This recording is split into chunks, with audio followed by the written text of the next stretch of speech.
নমস্কাৰ প্ৰিয় দৰ্শক জেএছ কালেকশ্যন ইউটিউব চেনেললৈ আপোনালোক সকলোকে পুনৰবাৰ স্বাগতম জনাইছোঁ। এয়া চাওক গোল্ডেন কালাৰ মণিগুটি লোৱা হৈছে। এনেদৰে গোল্ডেন কালাৰ মণিগুটি দি এনেদৰে চাদৰৰ আঁচলত কেনেদৰে থুপি লগোৱা হয় সেইটোকে আপোনালোকক অকণমান দেখুৱাব বিচাৰিছোঁ। চাওকচোন বাৰু, এয়া চাওক চাদৰৰ আঁচলত এনেদৰে মণিগুটি দি মণিগুটিটো ফাৰ্ষ্ট যে এনেদৰে খুচি লোৱা হৈছে, তাৰপিছত চাদৰখনৰ আঁচলত খুচা হৈছে, তাৰপিছত আকৌ মণিগুটিত উভতাই কৰি এইফালৰ পৰা চাওক এনেকৈয়ে খুচি দিয়া হৈছে। তাৰপিছত এটা গাঁঠি দিয়া হ'ব। চাওকচোন বাৰু, আপোনালোকে যদিহে এনেধৰণৰ মণি থুপি কৰা চাদৰ নিজে শিকিবলৈ ট্ৰাই কৰে তেনেহ'লে এই ভিডিঅ'টো চাই আপোনালোকে শিকিব পাৰিব। এয়া চাওক এনেদৰে লগোৱা হৈছে।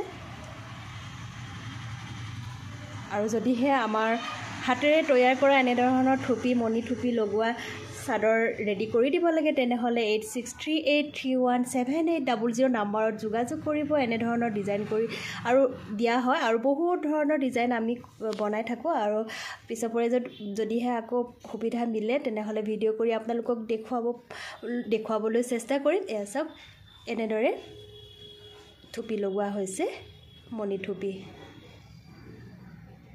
বহুত ধুনীয়া লাগিছে। চাওক আপোনালোকে নিজেও চেষ্টা কৰিব পাৰে।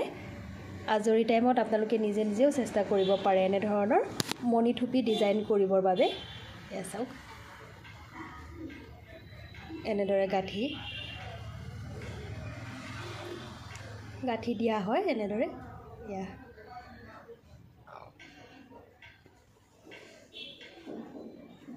আৰু এটা কথা আপোনালোকক ক'ব বিচাৰিছোঁ যে এয়া চাওক আৰু এটা কথা ক'ব বিচাৰিছোঁ, এওঁ হাতখনত বগা বগা দাগ দেখা পাইছেনে? এয়া চাওক, এয়া বগা বগা দাগ দেখা পাইছে। এই বগা বগা দাগ এটা মানে বেমাৰ বুলিয়ে কৈছোঁ। আৰু এই বেমাৰটো আপোনালোকে যদি জানে কেনেদৰে চিকিৎসা কৰিলে ভাল হ'ব, আপোনালোকে এটা উপায় দিবচোন। ঠাণ্ডা দিনত খুব বিষায়, বহুত বিষায়, ঠাণ্ডা দিনত বেছি হয়, আৰু গৰমৰ দিনত কিন্তু ভাল হৈ যায়। ডক্টৰৰ ওচৰত বহুতবাৰ ট্ৰিটমেণ্ট লোৱা হৈছে, বহুত চিকিৎসা কৰা হৈছে, কিন্তু ভাল নহয় মানে। এয়া চাওক এতিয়া ঠাণ্ডা দিন শেষ হ'ব হৈছে কাৰণে তাইৰ হাতখন অকণমান ভাল হৈছে, এতিয়া ভাল হৈছে। কিন্তু বেছি ঠাণ্ডা পৰিলে মাঘ মাহত বহুত মানে বেয়া লাগে আৰু বহুত মানে ফুলি যায়, ৰঙা হৈ যায়।